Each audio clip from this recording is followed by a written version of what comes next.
When my mother told me I wasn't invited to my own brother's wedding because it was only for the closest people, I booked a trip instead. But after the wedding was canceled over a massive debt, the entire family begged for my help, and I let them face the consequences. You ever feel like your own family built a whole life and just left you out of it on purpose? Like they actively erased you? That's exactly what happened to me.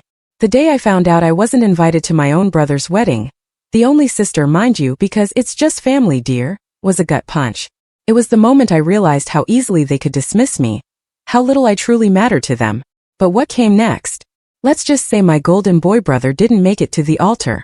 Not because I did anything, no, but because I finally chose not to. This isn't just a story about being excluded. It's about the raw, visceral power of saying no when they only come calling to clean up the mess they made. So buckle up, because this is where it all started. You just know when a phone call is going to change everything. It's in that unsettling pause before your mother speaks. In the sudden chill behind her words. For me, it hit on a damp Thursday morning in Brooklyn. I was just buttoning up my coat for work, trying to shake off the morning gloom, when my phone rang. "Jenny," she said, her voice clipped cool like she was reading from a script. "You're not invited to Mark's wedding. It's just family, dear. Just family." I swear I forgot how to breathe. The air felt thin, sharp. I stood there, phone pressed to my ear, staring at the dusty ficus in my apartment window. It didn't make any sense. I was family. I was Mark's only sister. But that one little word, just, it cut me right out of the picture. Snapped me clean off the frame. "What?" I finally managed to choke out. "You're saying I'm not?" "It's complicated," she cut in, rushed. "We've decided to keep it intimate. We like as a team." A team? Like I was some stranger, a last-minute addition who just didn't fit their carefully curated vision. Before I could even respond, my phone buzzed. A group text notification. It was Mark, my golden boy older brother. His message was barely a sentence, utterly devoid of warmth. "Hey everyone. Just confirming the guest list is tight. No extras. Hope you understand. Can't wait to celebrate. No extras." The pit in my stomach turned to ice. My name wasn't even mentioned. Not a single direct word to me. Just a public decree that I didn't belong. And just like that, my world shrank. My mother's voice faded into a distant hum. The walls of my tiny apartment pressed in around me.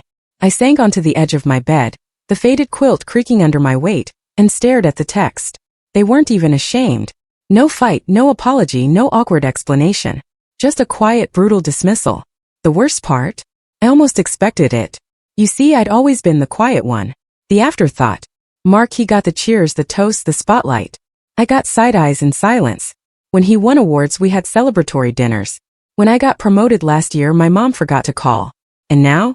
Now I was being erased from the biggest day of his life. They were planning a whole wedding without me. A celebration in that big colonial house in New Jersey, with fairy lights strung across the porch and wine flowing like water. I could almost hear the clinking glasses, the soft jazz from speakers. Every cousin, every neighbor, even the dog would be there. Just not me. I sat there until my coffee went stone cold. My heart thudded in my ears, louder than any Brooklyn subway roar. It wasn't about the wedding, not really. It was about a lifetime of being put second. No less. So, I did what any rational woman might do when her own family casually cuts her out of their lives. I got mad. I got quiet. And I started planning. Not revenge. Not yet. Just distance. Have you ever been told you don't belong by the people who raised you? Tell me, because what I did next. That was the very first step in finally choosing me. That night I didn't cry. I didn't scream into a pillow or call anyone for sympathy. I didn't even reread that group text or replay my mother's clipped voice. I just sat on my couch with the overhead light off, watching headlights flicker past my window like ghosts of lives I'd never lived. And then sometime around 3 a.m., I opened my laptop. Google. Last-minute flights from NYC. I didn't even know where I was going. I just knew I needed to leave. Not forever. Not dramatically. Just for now. Just long enough to remember what it felt like to be me. Outside the shadows of a family who never quite saw me. Portland. The word popped into my head like a whisper. Misty, green, gloriously unpredictable.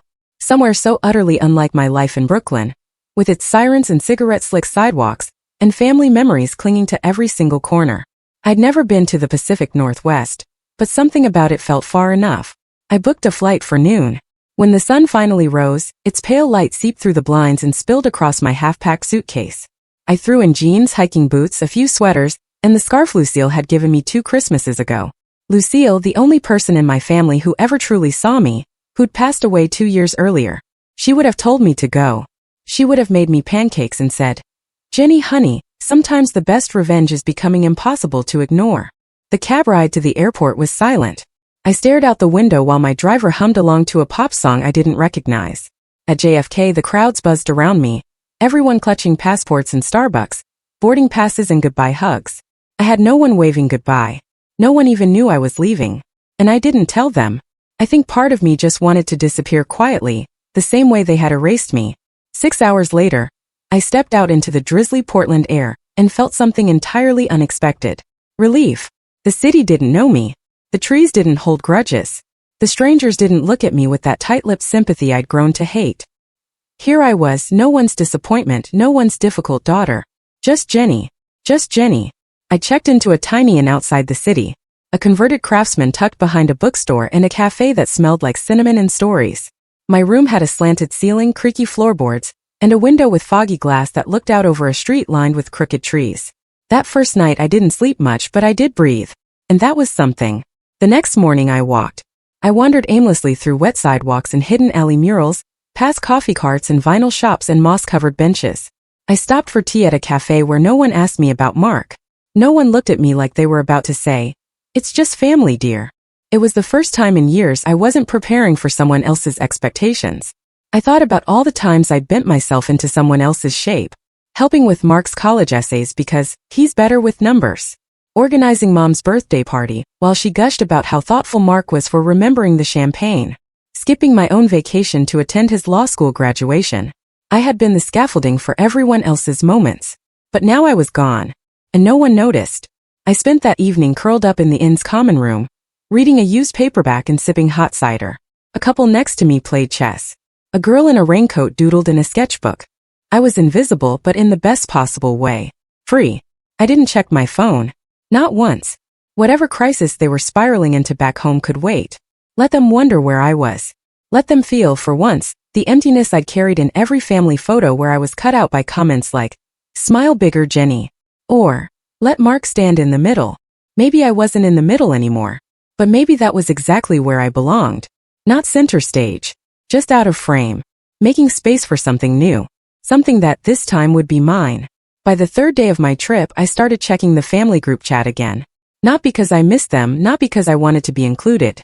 But because sometimes when you've been shut out, there's a quiet kind of power in watching them squirm from the outside. The chat was called Homebase. A name I'd created years ago when I still believed we were one. It had been mostly dormant for weeks, but now it buzzed with bubbly emojis and photo uploads. Mark posted a selfie with his fiancée, Serena, holding up a glass of champagne in front of the fireplace at my parents' house. "Final venue deposit is in," he wrote. "Big day coming soon." The replies came in fast. Mom sent a flurry of hearts. Dad dropped a thumbs up. Then an awkward joke about walking Serena down the aisle if Mark got cold feet. Serena chimed in with a countdown sticker and a boomerang of herself spinning in her white rehearsal dress. But underneath all the glitter and forced cheer, there was a nervous rhythm I hadn't seen before. Mom's messages were off, not in tone but in frequency. She was posting too often. Double texting, replying to her own messages with anxious corrections. One post stuck out. A blurry photo of a kitchen table covered in receipts, notebooks, and what looked like a calculator. "Budget night," she wrote. "Almost there." No one responded. I leaned back in the bed at my little Portland inn, my tea cooling beside me. Something was off. The next day there was another post, this time from Dad. A picture of Mark laughing on the patio with Serena, both of them holding glasses of red wine. The caption read, "Let the good times roll." But it was the background that caught my eye. Behind them, through the open patio door, was a whiteboard propped on a chair. Zooming in, I could barely make out scribbles of what looked like numbers, crossed-out figures, and the word deadline. My fingers hovered over the keyboard. I could have replied, could have asked what deadline they were worried about. But I didn't. I just watched. Mark sent another message 2 hours later. This one with a selfie in a tuxedo rental. "Fit check. What do you think, fam?" Only Serena and a cousin replied. Mom didn't say a word. That's when I knew things were unraveling back home, and I wasn't there to hold the threads together this time. I went for a walk to clear my head, letting the Portland drizzle soak into my sleeves. There was something about the mist that felt like memory soft, clinging hard to shake. I wandered into a bookstore and lost myself in the poetry section, flipping through lines about abandonment, forgiveness, and names written in sand. I don't know why, but that night I dreamed of the house I grew up in. I saw the kitchen, the old tile I once scrubbed while Mom barked at me about leaving streaks. I saw Dad's creased forehead behind his reading glasses, his pen tapping against overdue bills. I saw Mark, age 10, getting praised for fixing the remote while I stood off to the side, holding the batteries he'd forgotten. In the dream, they all looked at me and then turned away. When I woke up, my phone had a new notification. It wasn't a message. It was a photo. A group shot from my parents' living room. Mark, Serena, Mom, Dad, and a few cousins all toasting something with cheap champagne. The caption read, "To the big day. 3 weeks to go." But everyone looked tense. Their smiles didn't reach their eyes. Serena was turned just slightly away from Mark. Mom was holding her glass too tightly. Dad's jaw was clenched like he'd just heard bad news but was pretending he hadn't. I zoomed in again. On the wall behind them was a calendar. The date Friday was circled in red. And underneath it, written in my mother's precise cursive, "Loan due." I stared at that word for a long time. I didn't know what it meant yet. But I had a feeling that my absence wasn't just inconvenient anymore. It was becoming a problem. And if they were counting on me to come fix it, they were in for a very, very long wait. Portland's air had a way of crawling under your skin. By the 5th day, I'd walked so many forested trails I'd stopped counting steps. My boots were caked in mud. My cheeks stung from wind. But my chest? It felt lighter.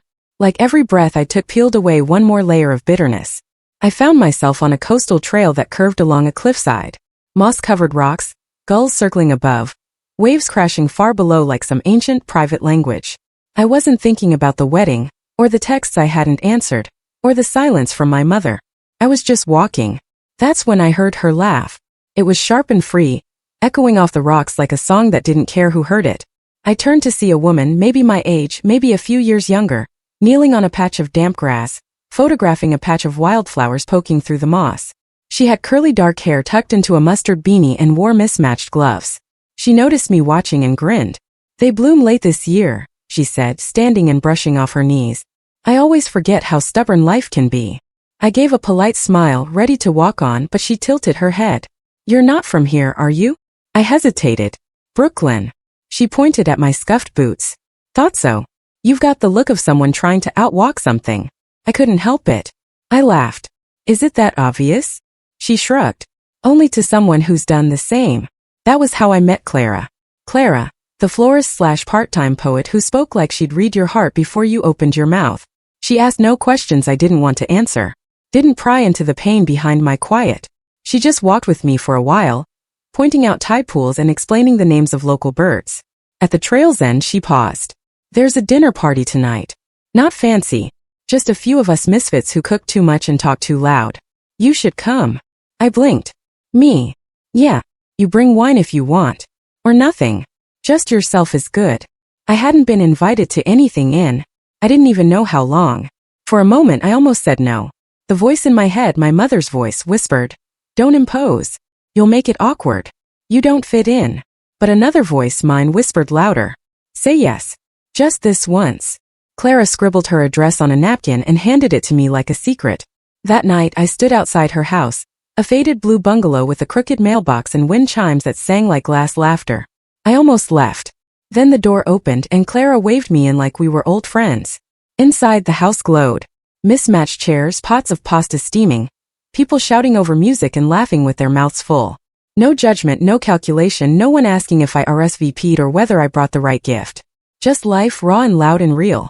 Clara introduced me as Jenny from the East Coast, who walks like she's unraveling and somehow still standing. I should have been embarrassed. Instead, I laughed until my ribs hurt. Someone handed me a plate. Someone else poured me a glass of red wine. I sat between a woman named Mo who made her own soap, and a guy named Devin who taught guitar to kids in foster care. They didn't ask about my family. They asked what made me happy, what kind of sky I missed, what food I'd cook if I could only make one dish for the rest of my life. I hadn't had a conversation like that in years. Somewhere between the garlic bread and the last pour of wine, I felt something shift. I felt seen. Not as the daughter who was too quiet.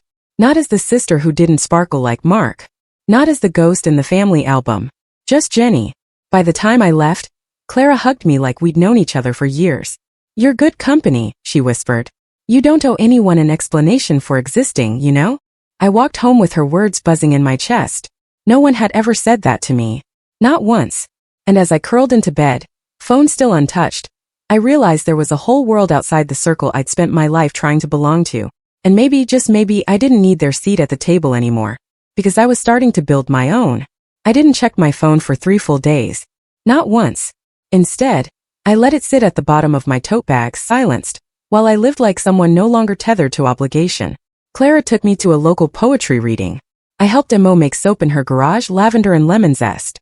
I even stayed up late one night sketching out a recipe for lentil stew I wanted to try. Something that would have been laughed off at home as too weird, or too earthy. For once, no one was measuring my worth by how useful I was. But on the morning of the 4th day, curiosity tugged at me. I turned on my phone while sipping coffee in a sun-drenched Portland cafe, half expecting a handful of messages. Instead, it was a deluge. 14 missed calls, 9 voicemails, dozens of texts from my mother, my father, even Mark. The tone was scrambled, like no one had agreed on how to talk to me. From Mom. Ginny dear, just checking in. Hope you're safe. 3 hours later. I know you're busy, but we really need to talk. Please answer. Then, Ginny, this isn't funny. We need your help. Mark's message was less subtle. Can you be an adult for once and call us back? This is serious. And then the one that made my stomach clench. The venue needs the final payment by Friday or they cancel. If you won't help for us, at least think about how this affects Serena. Serena, the perfect bride-to-be, the new favorite. I could picture her crying in the guest room, Mom rubbing her back, Dad sighing dramatically about how unreliable Ginny always was. The guilt was there, of course it was. It had been planted deep years ago like a seed. But something else rose stronger. A strange, almost thrilling calm. Because I hadn't done anything. Nothing cruel, nothing loud. I hadn't stormed out or made a scene or gone on Facebook to air family drama. I had simply disappeared. And in my absence, everything was falling apart. That night, I listened to the voicemails. Not all of them, just enough to catch the pattern. Mom's voice went from sweet to sharp in seconds. Ginny, we're just trying to figure things out. It's not fair for you to disappear like this. We've always supported you. When you were figuring things out after college when you changed jobs. Remember?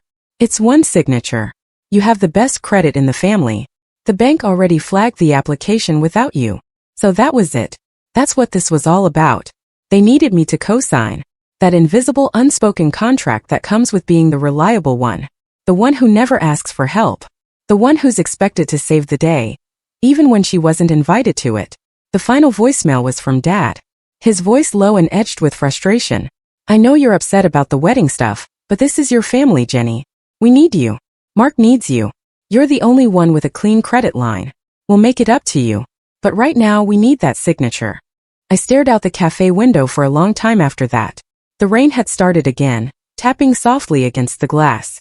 I imagined my mother at the dining room table, calculator in hand, muttering about how ungrateful I was. My father pacing, muttering, "We'll figure it out," while doing nothing.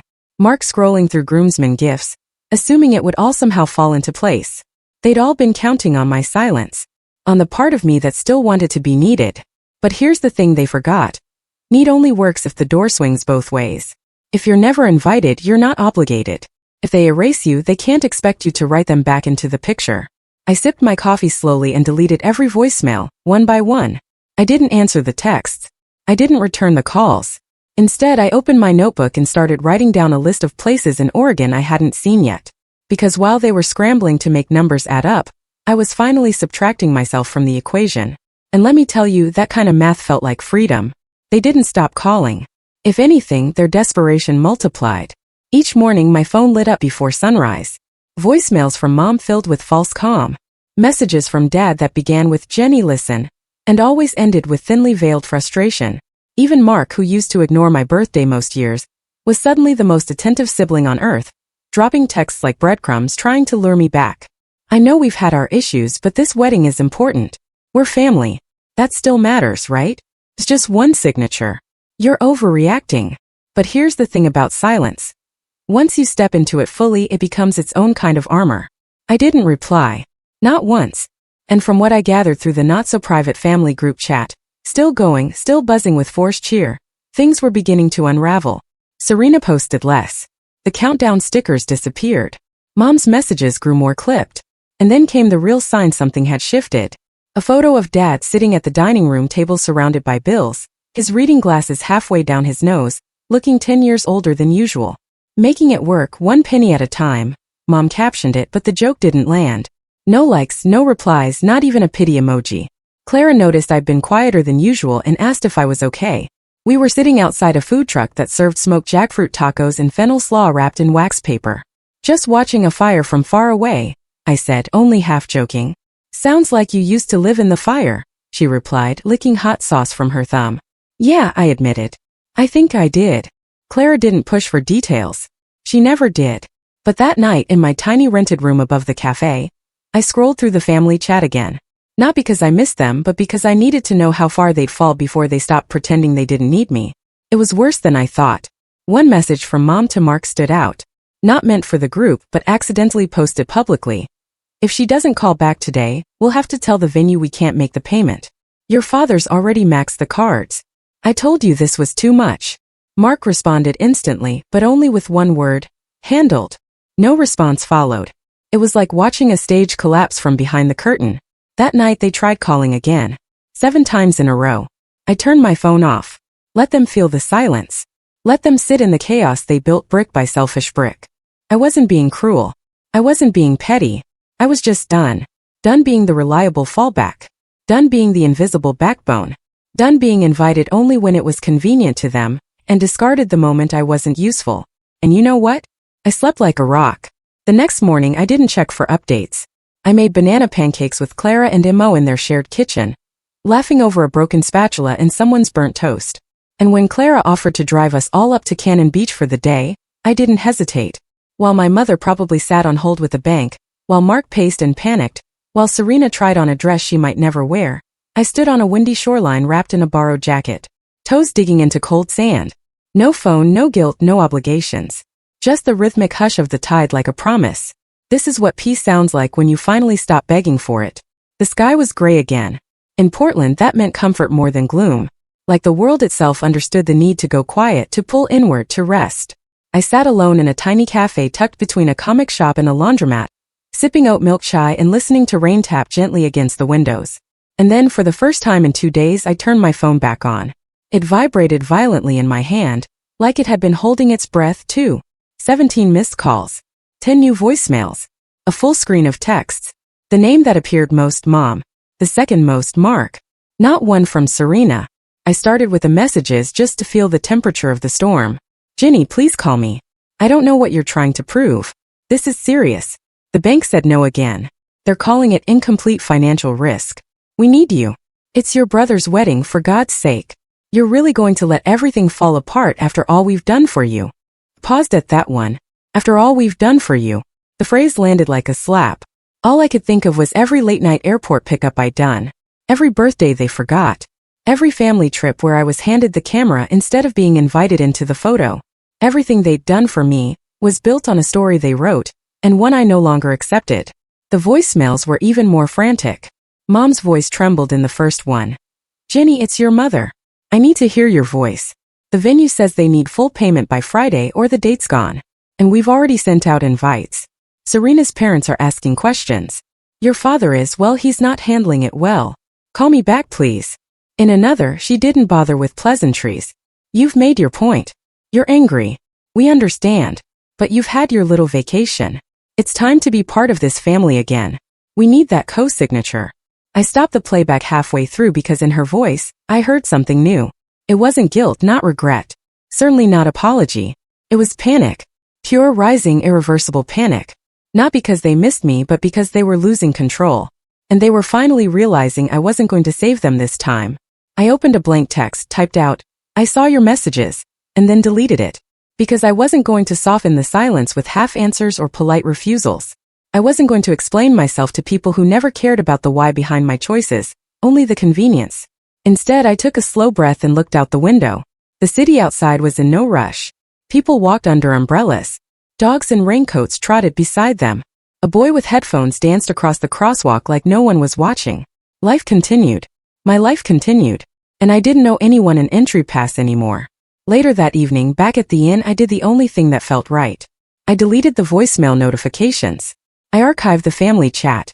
I set my phone to do not disturb, and tucked it screen side down into the nightstand drawer. And then I did something else. I took out a pen and started writing. Not a text, not a letter. Just a list titled Things I No Longer Accept. At the top, conditional love disguised as tradition. Manipulation packaged as family duty. Being the emergency contact for people who don't even remember your birthday. I fell asleep with the pen still in my hand. No one had ever taught me what self-respect looked like. But I was learning. And it was quiet. And it was firm. And it felt like coming home to myself. I found out the wedding was canceled the same way I found out I wasn't invited in the first place. Through the family group chat. No phone call, no voice, just digital shrapnel. It started with Serena's mother. She wasn't even part of the chat, but someone had screenshot her Facebook post and dropped it in without comment. To those asking about Mark and Serena's wedding, it has been postponed indefinitely. We appreciate your understanding during this difficult time. Please direct questions to the couple directly. Postponed indefinitely. A soft phrase that felt like a cracked wine glass. It doesn't shatter loudly, but you know it's useless now. The chat exploded after that. Cousin Tyler asked if it was a joke. Aunt Mari demanded clarification. No one answered. Then like clockwork, Mark posted. Sorry everyone. Venue fell through last minute. We'll reassess soon. Appreciate your support. That was it. No apology, no admission. Just a vague shrug as if the most elaborate event of the year hadn't just evaporated overnight. But I knew better. I went to Serena's Instagram next just to confirm. Everything was gone. Every post, every photo, every caption with hearts and hashtags and countdown to forever text. Scrubbed like it never existed. Her profile was blank. The final nail came from my cousin Amber, who texted me directly. Something no one had done in weeks. I don't know what happened exactly, but your mom was crying on the porch when we showed up. Some guys from the venue showed up too. It was bad. I could picture it. Mom standing there in her pearls and pressed slacks, trying to pretend she hadn't bet it all on a fantasy. Dad behind her probably blaming the weather or a banking glitch. Mark fuming because someone finally told him no. And Serena? She was smart enough to walk. What I didn't expect, what I should have expected, was how fast the blame shifted. That night my voicemail blinked again. I let it play over dinner in my room just to see how far they'd go. Mom's voice was ice wrapped in velvet. Well, I hope you're happy. Everything fell apart. Serena's family is humiliated. Mark is devastated. This is on you, Jenny. All you had to do was answer. One signature, one call. But no, you had to make a point. I hope it was worth it. She didn't cry. She didn't plead. She assigned blame like a verdict. It was surreal because the only thing I'd done was nothing. I didn't destroy the wedding. I didn't lie to vendors or make promises I couldn't keep. I didn't overspend or take out loans with shaky credit. I didn't design a dream around assumptions and entitlement. I simply didn't come running when they snapped their fingers. And that was enough to burn it all down. It should have crushed me hearing that message. The guilt should have surged. But it didn't. Because deep down I knew they were never really planning a wedding with me, just around me. And when their house of cards finally collapsed, they reached for the one piece they'd always expected to hold. Me. But I wasn't there anymore. And now their silence wasn't icy or smug or dismissive. It was empty. I stepped out onto the tiny balcony of my room, wrapped in a blanket, letting the rain kiss my skin. Below, the street hummed softly. Cars passing, someone laughing, a dog barking once. Real life. Unstaged, honest. I didn't feel victorious. I didn't feel cruel.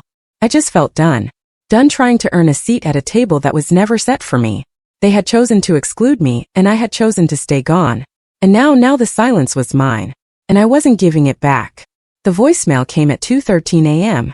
I didn't see it until the next morning, sunlight slanting through the curtains in ribbons of pale gold. My body was wrapped in soft linen sheets. My head still buzzing with laughter from the night before. It had been spontaneous.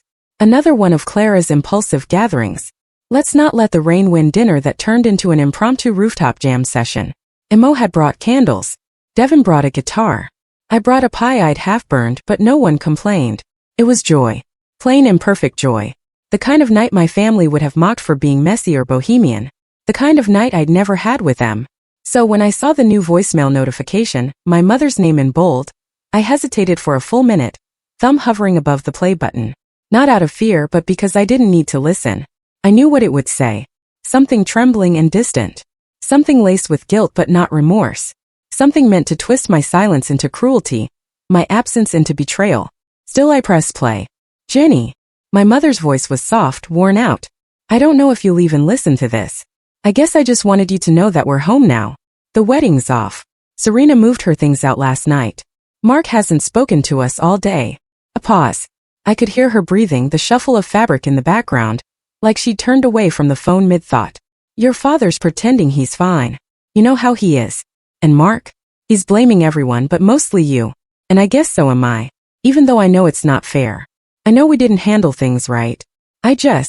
Another pause. Longer this time. It's hard, Jenny, watching everything fall apart and not knowing how to fix it. I keep thinking if you were here, maybe things would have gone differently. I waited for the apology that never came. If you get this, just know we're thinking of you. I don't expect you to call. I'm not even sure you should. But that's it, I guess. Click.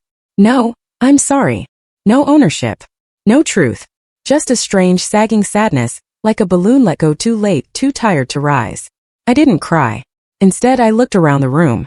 My sketchpad was still open on the nightstand, a half-finished drawing of a pine tree lined by the coast.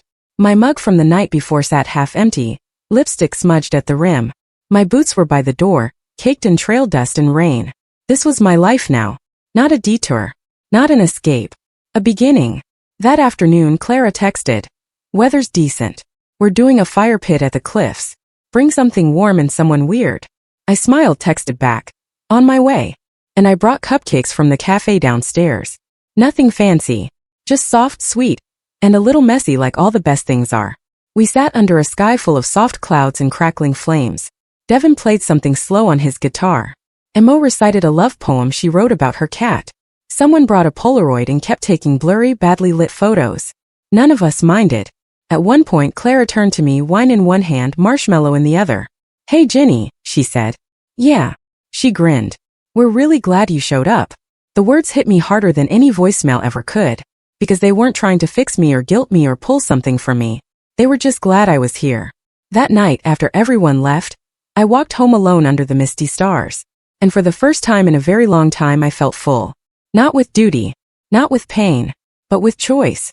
My mother's voicemail faded from my thoughts like fog on the tide. I didn't need to carry it. Because I wasn't theirs to lean on anymore. I was my own. A week passed. No new messages. No last-minute apologies. No sudden family breakthroughs. Just quiet. At first, I expected it to feel hollow, but instead it felt earned. Like the kind of silence that comes after the storm. Not fearful, not tense. Just still. Safe. I stayed in Portland longer than I'd planned. Long enough for the barista at the corner cafe to learn my name. Long enough for Clara to steal my jacket more than once. Long enough to stop counting the days since the wedding imploded. The ache of exclusion had softened into something else. Something cleaner. A scar, not a wound. One morning, I woke to a message from the airline about an used flight credit. Brooklyn. The word landed with a dull weight. The truth was I didn't want to go back. Not yet. Maybe not ever. Not in the way they expected. And that's when I opened the family group chat for the first time in over 2 weeks. It was still there, frozen in digital amber. The last message had been from Serena's cousin, asking whether she should cancel her hotel reservation or if things were still happening. No one had replied. I typed slowly. Mark, hope you're doing okay. I heard about everything. Wishing you peace and clarity as you figure out next steps. That was it. Polite, distant, complete. Then I opened a new tab and booked a ticket. Not home. To Iceland. A place I'd always dreamed of seeing but had never dared book. Too remote, too expensive, too indulgent. A trip I'd once thought I'd need someone else to go with. But not anymore. I chose February. Cold. Quiet. Aurora season. Felt right. Symbolic maybe, but real. A goodbye trip, but not to a person. To a version of myself who'd been willing to shrink in silence. Who'd waited for acknowledgement that was never coming. Who'd given and then begged to be seen in return. I left a note on the nightstand of the Portland Inn before I checked out. A thank you, a memory. A trace of someone learning to start again. On my last night in town, Clara threw a goodbye potluck. Nothing fancy. Folding chairs, a borrowed speaker. Someone's questionable lentil loaf. But the warmth in that tiny room could have melted glaciers. They toasted with cheap wine to new starts. To old wounds left behind. Clara hugged me extra tight at the door. You know, she said. When I met you on that trail, I thought, she's got a storm behind her. I laughed. You weren't wrong. But you stayed through it, she said. You let the rain fall and then you made something better. I'm still making it, I said quietly. Good, she whispered. Keep making. Back in my room I packed slowly. My phone buzzed once. An Instagram notification. Mark had posted a photo. No caption. Just him alone at a beach somewhere, staring out at the water. I didn't like it. I didn't comment. I didn't feel bitter. Just distant, like we lived on separate maps. Now, before I turned in for the night, I lit a small candle someone had left in my goodbye basket. The scent was cedar and sage. Clean. Healing. I stood by the window and watched the last of the Portland rain fade into fog. Tomorrow I'd board a plane alone. Not running. Not escaping. But expanding. Because sometimes the best stories start after the door closes. And mine? Mine was just beginning. It was a rainy night in Brooklyn. The kind where the gutters are full and the taxi tires make long sighs against the pavement. I'd only come back to grab a few things, to clear out the apartment before officially subletting it. My flight to Iceland was in 36 hours. I had no plans to tell anyone I was in town, which of course is exactly when they came. It was nearly 9 p.m., and I was folding laundry when the buzzer rang 3 times in quick succession. I froze. No one I knew buzzed like that. A knot formed in my gut before I even crossed the room. I pressed the intercom. Hello. Silence at first, then a familiar voice. Too careful. Too composed. Jenny, it's Mom. Behind her I heard movement. More voices. Please let us up. We just want to talk. My hand hovered over the release button. I didn't press it. Instead, I walked to the window. 3 stories below, huddled under a dripping black umbrella, stood my parents and Mark. All 3 looking older than I remembered. Tired. Worn down. Mark looked like he hadn't slept in days. My father's coat was too big on him. My mother was wearing heels she used to carry with confidence, now soaked and sinking into the sidewalk. I didn't move. The buzzer rang again. And again. Finally, I sighed and walked to the elevator, pressing the button and waiting. I didn't want to do this in the hallway. If they were coming up, they could see me on my terms. When the knock came at my door, I didn't rush. I opened it slowly. 3 stunned faces greeted me. None of them spoke for a full breath. Mark was the first to try. Ginny. But I raised a hand. Don't, I said softly. Just say what you came to say. My mother stepped forward, clutching her purse like a lifeline. We made mistakes, she said. Terrible ones. I thought I was doing what was best for everyone. You always seemed so strong. My father cleared his throat. We thought you didn't need us. That you were fine. I said nothing. Mark looked at me, eyes red. I messed up. I know that. But the wedding, Serena, all of it fell apart and I blamed you. But the truth is, I counted on you fixing it. Like always. There it was. The honesty. Too late but real. We came to say sorry, my mother added. And to ask, well, if you'd consider helping us still. The house, the debt. It's worse than we admitted. And your credit. I held up a hand again. They went quiet. I stepped back from the doorway. For one tiny second, their faces lit with hope. But then I reached for the suitcase beside me. It was already packed, already zipped. I pulled it behind me and stepped into the hallway. Then, without a word, I gently closed the door behind me. Mark blinked. Wait, where are you going? The elevator dinged at the end of the hall. I walked toward it, steady steps, heart calm. My mother called after me. Ginny, please don't just walk away. I didn't turn around. I pressed the button. The door slid open with a soft whoosh and I stepped in. They didn't follow. They just stood there, all 3 of them, still soaking from the rain, still carrying everything they refused to see until now. The doors began to close. And just before they did, I met my mother's eyes one last time. I didn't smile. I didn't cry. But I did nod. A small, firm gesture that said everything I needed to say. I heard you. I see you. But I'm not coming back. The doors shut and I was alone. As the elevator descended, my reflection stared back at me from the mirrored panel. For the first time in a long time, I saw someone I respected. Not because she forgave. Not because she fixed it. But because she finally chose herself. Outside, the rain was still falling. But this time it didn't feel heavy. It felt like cleansing. Like beginning. I stepped out onto the street, suitcase in hand, and walked toward the cab waiting at the curb. Iceland could wait. Tonight I just needed the wind on my face, the hum of the city, the echo of a door I didn't have to open again. And maybe tomorrow a new chapter where I'd write in my own ink, on pages no one else could tear out. Because this time the story was mine.